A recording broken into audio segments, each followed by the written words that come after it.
Alright then, welcome back guys. I'm going to be doing trade recap again today, and I'm mainly just going to be doing these more often now because it is in a way an externalized version of journaling.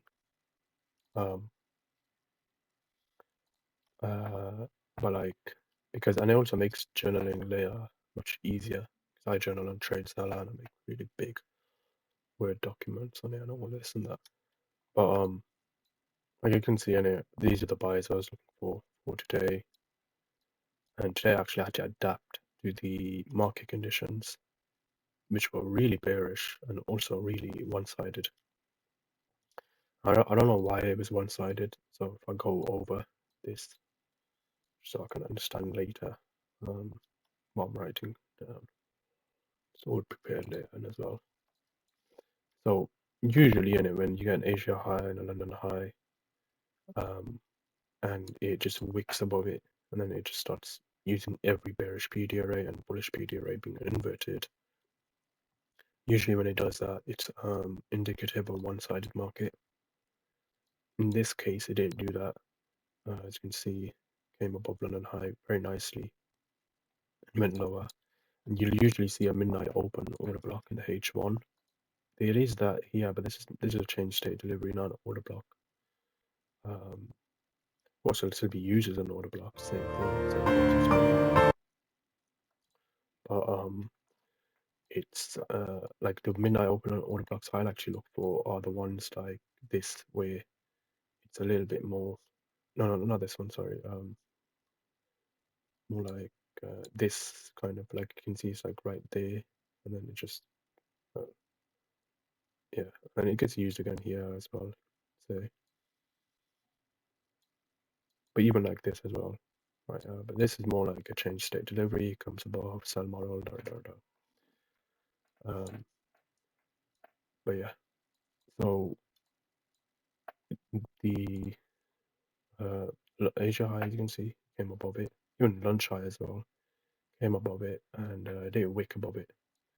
Now, likely, I think the reason it was bearish was probably a SMT, because in Dow it did wick above it, and Asia high is right here.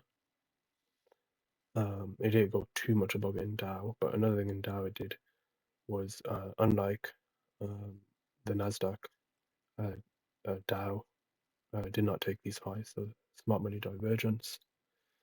And with ES, it did take Friday's high, but in NQ, it took it aggressively, like really aggressively higher. ES, not aggressively higher, it kind of like just stayed within that range. So it's basically indicating an ES bearish. ES also has this really large phantom. Hits it, hits it, hits it, takes it, and takes this low, and that's going higher. Dow, it also has this phantom, but in Dow it has it in a more external range. So instead of this low, it's also this low. So hits it, hits it, hits it. Then it's no longer a phantom, so now we use now we use this low right here. Hits it, hits it, and then eventually takes that low as well. Might take this low as well because Dow is the more bearish pair. Another thing is this is also a bull flag. You can see, so it's not going to go up for retail. It's going to go lower instead. Likely come to this order block right here. On NQ, this is also a bull flag as well, and instead of it going lower, it actually went higher. So I guess I can add that to my journal later as well, that this is a bull flag. And I go over this, of course. So not to say any of these are indicative of a one-sided market. What likely was just the reason it went lower was because it was bearish, simple as that, really bearish. But the conditions was one-sided, definitely, because it left all of these equal highs in 12 a.m. and even in the NYAM. I'm pretty sure it left the NYAM high right here, and that makes a really easy setup, for the opening price whenever they leave the NYAM opening price up here, which they did, or NYAM high for the equity open. It usually comes to it like really fast. It doesn't do any special due to swing lower, which it did do that right here. I just did a tiny move lower to this daily wick upper quadrant, and then it went higher. And my initial bias was bullish, meaning the narrative for this was all bearish. So I don't think they're gonna come back lower again. And why? Why was the bias bullish today? Simply because they've done it again.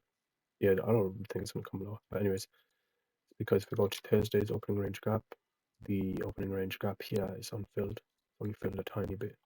This was likely because of Thursday was a one-sided market. I predicted that, and they left NYM high up here as well. Like I said, they would come for NYM high all the time. London high is also left up here, and if you look at what these are aligned with, they're aligned with the weekly quadrant levels. And that, in a weekly sense, I might be bearish. We'll see. I'd say this week and next week will determine if we're bearish or not, continuation lower or not. But if you look in a weekly, those exact session highs and that opening range gap, um, it's nicely aligned with the quadrant levels of this weekly wick, and they have relatively equal lows in the weekly. However, this weekly purged this low, so it's a bit of an iffy one. It's like in between two liquidity kind of points, being the all-time highs and these lows.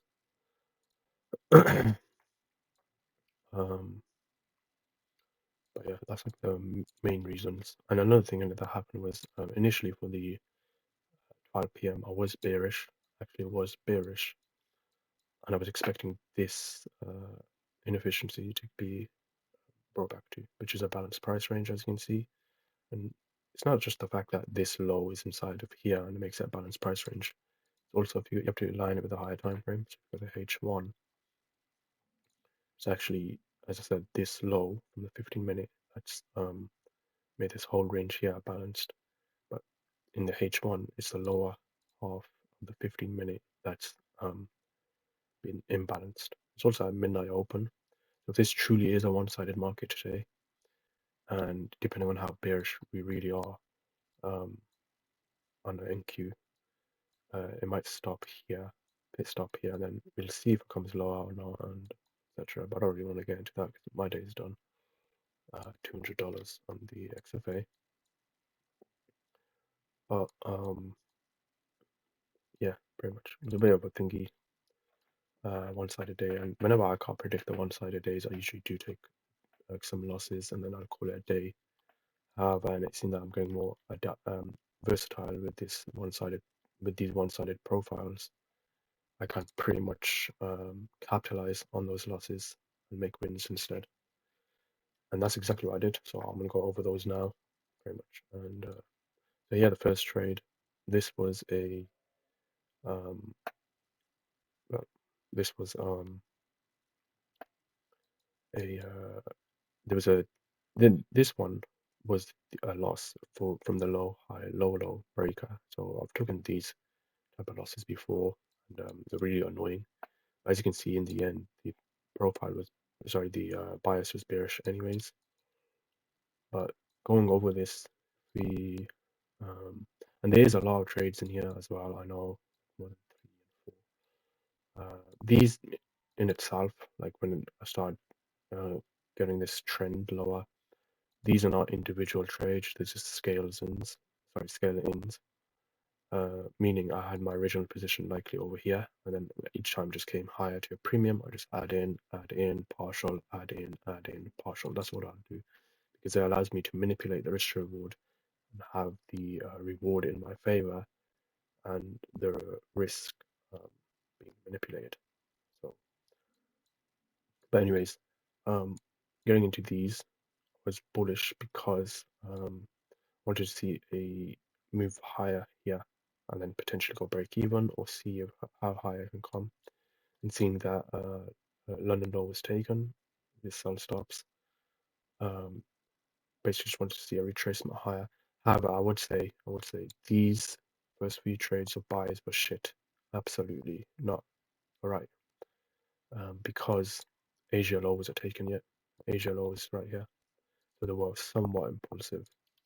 That's the that's the real kind of thing that happened here. Was these were somewhat impulsive, and then I actually do end up taking the buys again, or sorry, the sells towards Asia low. And I realized how thingy these were um, impulsive these were kind of.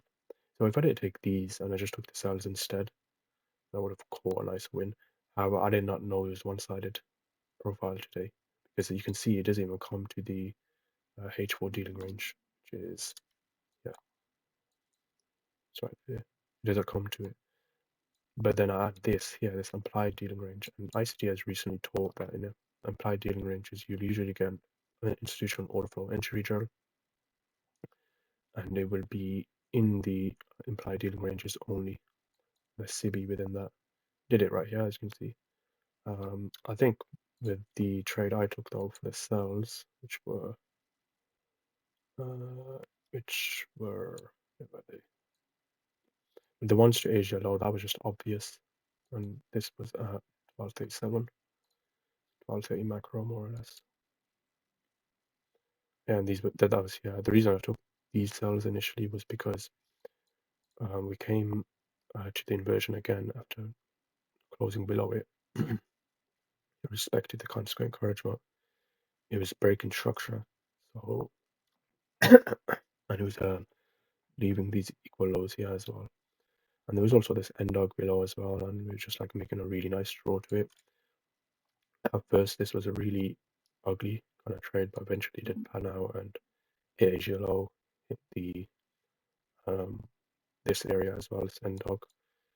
And then I'm not going to go over these buys. I'll go over these myself. Um, and then afterwards, we ended up having, but I'd say the main reason for these buys were impulsive. All right, it is a bit impatient, not waiting for the Asia low. Because even if I took the buys, yeah, I probably would have caught a little bit of a cake and then gone out. But no worries. And then I took these sells again. So no, sorry, I tried to get back in the buys when Asia low was taken. It was kind of obvious at this point. It was just really one-sided, right? Like leaving all these equal highs. I've seen it before in one-sided markets, and it usually comes for them when it does this. It usually comes for them in equity open, which it's doing right now. We've come into that the inefficiency area. As you can see, we're just moving lower from it. Which they're doing there as well. No, it's not. So it's actually this area. It's the next area. So it's going to come up with these highs, I think, and then see it move lower. Um, but so I actually initially took this buy, then I got hit break even. So after that, I knew it was one-sided. So I just reversed the position, took the sell, got a nice easy win right here. Scaled back in this premium range because in one-sided markets we don't wait for the H4 dealing range. We just mark out the range like this, and then it came back up. And then I actually entered right here at this propulsion block. So if I go on to the 30-second, 30-second is where I took most of these, then it scales in, and you can see I entered on this first is Steve within this range, and I was actually going to enter. I think I entered here initially, 50% retracement. Then I entered another one right here because it was first 60, and I expected this to hold. Why? Because this range here is a balanced price range. Also a mitigation block, but it's a balanced price range.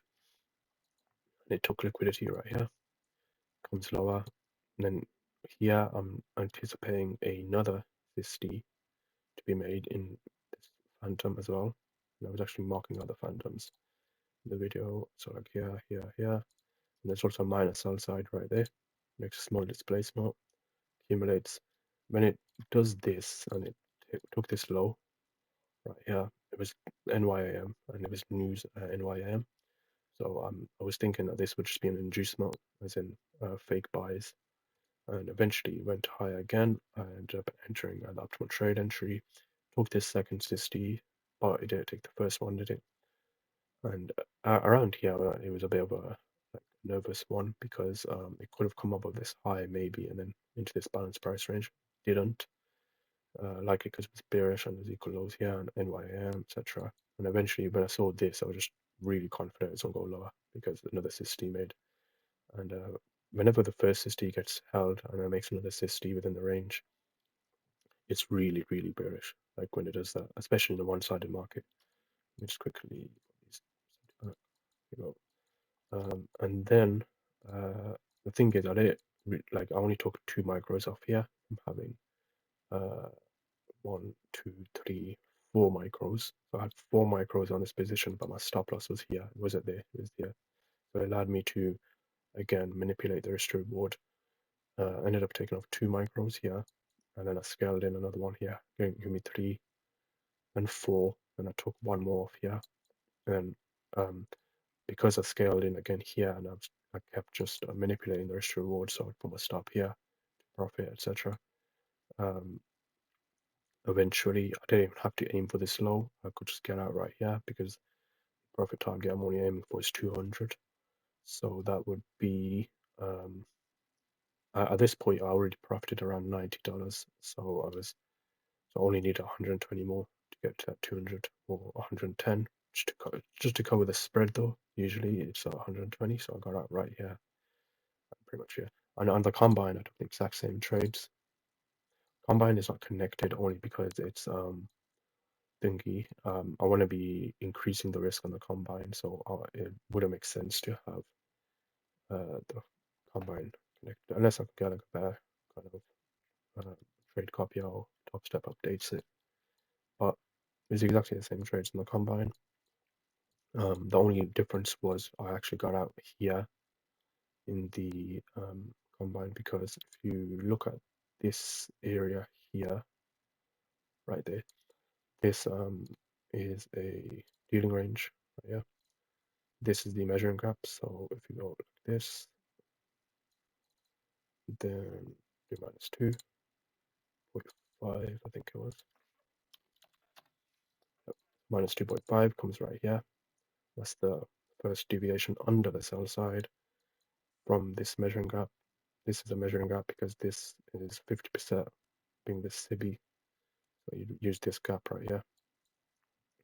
And then it comes here nicely. And this is what I can do on 150Ks now is because the capital is much bigger. I can actually use more micros and manipulate the risk reward way more. And pretty much here. But in I guess another thing I did differently as well here was I saw this dealing range, and usually when it's really close to a target, like a sell side target, it will always make a fake retracement for retail to buy that, and it did that nicely here. It take that low, and I was expecting that to happen, like literally predicting it. So you could basically all you really need to do in this situation is just look for the next dealing range. It always does that, and I think it was this one I used actually. Yeah. So, but when it did this, it came higher right here.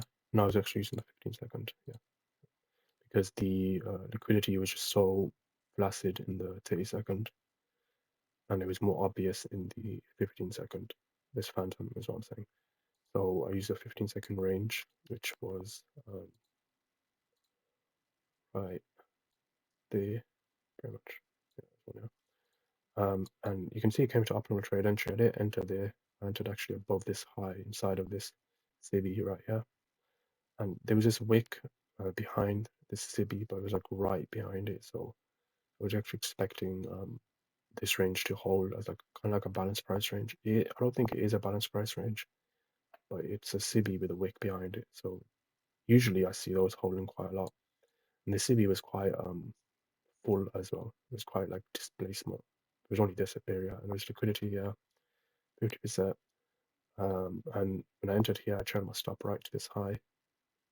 When it was moving lower, I wanted to see it invert this BC first before I move my stop here. So then I moved my stop here when I inverted it, actually entered a little bit more on this CV, and then eventually just shot lower because this was the fake move, remember? And there you go. And then when it hits the deviation, moves higher from there. So again, like, you know, because the target got hit, it would make sense for it to move higher, from that deviation, because that was a measuring gap deviation.